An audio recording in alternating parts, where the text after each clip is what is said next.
Sup guys, it's Alex here, and this is the review of the 2020 NCAA Tournament simulation on NCAA Basketball 10. I will show you guys my bracket here near the end of the video, but we are just going to look game by game and see what happened throughout the course of this tournament. We'll take a look at the stats as well, but as you guys saw in that national championship game, Kentucky was able to beat Oklahoma.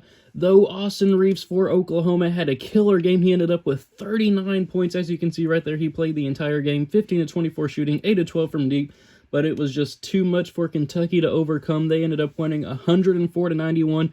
Both teams were really high scoring. That second half was pretty even, but Kentucky just opened it up there in the first. As you can see, all around really good scoring here by Kentucky. So going and taking a look at the rest of it, though, it was a really good surprise, though, to see Oklahoma as a 9 seed make the championship game. I predicted them to lose to LSU in the first round, so it was nice to see a Cinderella come. In the Final Four, though, Baylor had the chance to win the game. If you haven't seen that Final Four game, make sure you check it out.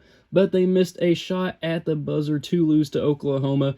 And then Penn State ended up getting stomped by Kentucky with a huge second-half run by the Wildcats. But we had a 1, a 2, a 6, and a 9 in the Final Four, which I would say is pretty realistic, especially when you consider the 2020 NCAA season, how crazy it was, and how we had so many different teams at the top, and it seemed like anybody could beat anybody. And so we will go ahead and go take a look at each region. Here in the South, which Baylor was the 1 seed here, they ended up moving on past Winthrop. Then we had St. Mary's beat Rutgers. Then we had an upset here with a 12-5 with Stephen F. Austin beating Ohio State, almost said Louisville. Then Cincinnati ended up beating Virginia. 14 seed Bradley had that 22-0 run to upset Michigan State. And as a whole, all of the number 3 seeds lost to 14 seeds, which was crazy. 14 seeds went 4-0 against the 3 seeds, which, I mean, I just can't believe. Then Illinois beat USC. Little Rock ended up upsetting Creighton there as the 15-2 with a last-second shot. Creighton shot themselves in the foot. They turned the ball over with like 2 seconds to go. They got a defensive rebound and then threw the pass out of bounds, and then Little Rock capitalized and hit the game-winning shot. And then Illinois beat Little Rock to move on to the Sweet 16. Cincinnati did the same against Bradley, and I think that might have been the game of the tournament. It was number 11 Cincinnati versus number 14 Bradley. And we had Louisville move on past Stephen F. Austin. Baylor beat St. Mary's in another instant classic. There were some really good games in this region. Then Baylor beat Louisville to move on to the Elite Eight. Cincinnati upset Illinois to move on to the Elite Eight as an 11 seed, so that was pretty nice to see. But then they fell to Baylor. Then if we take a look at the East Regional, this was our first 16-1 upset with Boston University moving on past Dayton. Then we had Colorado beating Florida, Butler beating Texas, Maryland beating Akron, Penn State destroying UCLA. I think that one was like 19-4. Yeah, 19-4 there in favor of Penn State. Then, as I said earlier, we had a 14 seed beat the 3 seed. You'll see this in every region. Hofstra ended up beating Villanova. Then Utah State beat West Virginia, and then Florida State beat UIC. Then in the second round, we had Utah State beat Florida State, which was a huge 10-2 upset.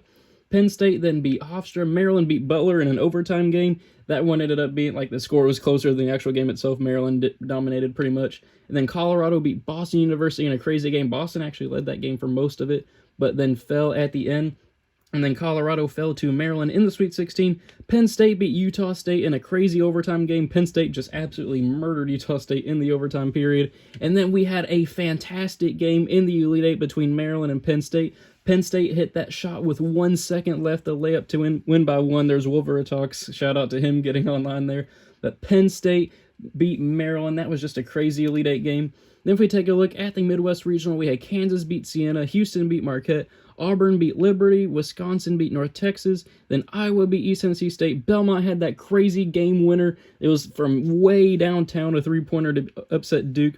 Arizona beat Providence, and then Kentucky beat North Dakota State. Then in the second round, we had Kentucky beat Arizona State. Belmont upset Iowa to move on to the Sweet 16 as a 14 seed. Wisconsin beat Auburn, and then Houston absolutely destroyed Kansas here in the second round. And then they went on to beat Wisconsin too. Wisconsin, I think, either had the chance to win or tie it, but John Lure missed a shot at the buzzer to have Houston move on to the Elite Eight as an 8 seed. Then Kentucky just destroyed Belmont. And then in the Elite Eight, Kentucky also destroyed Houston, so I can't really say too much there. Then in our last region, we had our second 16 seed upsetting a 1. We had Prairie View A&M upsetting Gonzaga, which was a huge upset. Then, of course, we had Oklahoma here beating LSU, what was a surprise to me. Michigan beat Yale, then Oregon beat New Mexico State. BYU beat Indiana, then Eastern Washington, that last 14-3 upset, beat Seton Hall. Arizona beat Texas Tech, and then San Diego State beat UC Irvine, but then Arizona beat them in the second round to move on as the 7-2 upset. BYU beat 14-seed Eastern Washington. Michigan beat Oregon in a really good game, and then Oklahoma sadly ended Prairie View A&M's Cinderella run. Then we had Oklahoma here pulling off the huge upset over Michigan. I definitely thought that Michigan was going to win that game in the Sweet 16. Then BYU beat Arizona, and then our Elite Eight was a 6 versus a 9, and then Oklahoma moved on to the Final Four, as you guys know, and then they ended up making the national championship game. So taking a look at the stats, we'll go ahead and just take a look at the tournament leaders. And points, we had Austin Reeves, which, I mean, these are all going to be affected by that national championship game being 20 minutes and then the Final Four games being 10 minutes apiece. But Austin Reeves led all scorers with 13.3 points per game. Ty Small with Oregon, and then Tony Mahoney with Michigan. Those two were the standout players for me in that throughout the course of the tournament. You guys, if you've been following along, you know how really good they did. I think Tony Mahoney ended up going like 13 of 14 from the field, so he had a really good tournament. Then Ty Small had ended up with 12.5 points per game. Then and Aaron Wiggins for Maryland ended up with 10.8. Kentucky with Ashton Higgins had 10. Then L. Quick, I think these are all simulated guys here for USC, and you guys can just see the rest of the scores there. Then rebounds per game, I'll just kind of do the top 5. D. Pryor for UIC ended up with 8 rebounds. Then Seton Hall with Jay Manning got 7. Texas with D. Brooks got 6. Same thing with Paulding and Bolton for those players right there. Those were just the simulated players. Assists per game, L. Quick ended up with 5 points, and then Oklahoma with the small forward, Jamal Bieniemy, ended up getting 5 assists a game as well. And if we take a look at the steals per game, we had Coleman ended up leading with 2 steals per game. Blocks, we had 2 Gonzaga players leading with 5 blocks combined, 3 and 2 respectively, but they ended up only playing that one game, so that kind of explains it. Field goals attempted, the only player who shot perfect from the field in the tournament was East Tennessee State's A. Mays. He went 3 for 3 for 100%, and then Tony Mahoney ended up going 14 of 16, so I did speak wrong there. But he had a great tournament. Same thing with A. Wiggins down there, Aaron Wiggins for Maryland. He was a real-life player. He got 18 of 24. 3-pointers, most of the people went about 2 or 3 if they were the best ones. Moultrie went 4 of 6. Ty Small with the ball went 4 of 6. And then 3-pointers with Ashton Higgins, he went 12 of 18. Jared Butler went 9 of 15, and then Aaron Wiggins went 6 of 10. And then Austin Reeves went 15 of 26. That was a crazy amount of threes attempted. And then the free throws, we had one player shoot 100%. That was Oregon with Ty Small going 5 of 5. And then Smiley for Bradley going 9 of 10. So that was a quick look at that, and then I will show you guys the bracket here and show you guys how awful mine ended up looking. So taking a look here at my final bracket, it ended up looking awful. I did end up predicting the national championship with Kentucky winning there, but I mean, look at all these red marks throughout. I only had 1 out of the final 4 teams right in Kentucky. West Virginia and Gonzaga, and actually the rest of those 3 out of the 4 teams ended up losing in the first round. West Virginia to Utah State, Gonzaga to 16-seed Prairie View A&M, and then Michigan State to Bradley. And just taking a look around, I went about half and half. Then for Elite 8 teams, I only got 1 out of 8 too. I didn't get Kansas, did not get Butler, did not get West Virginia, did not get Michigan State, did not get Ohio State, did not get Indiana, and did not get Gonzaga.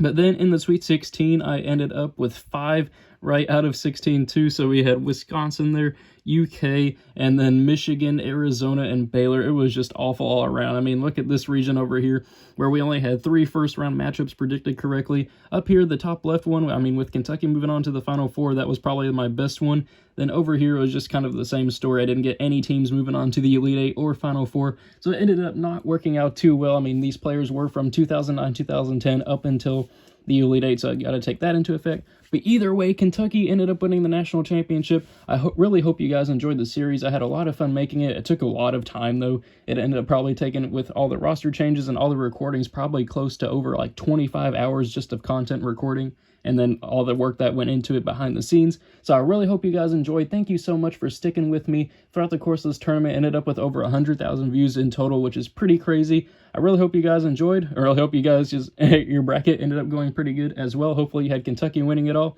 and I will see you all later.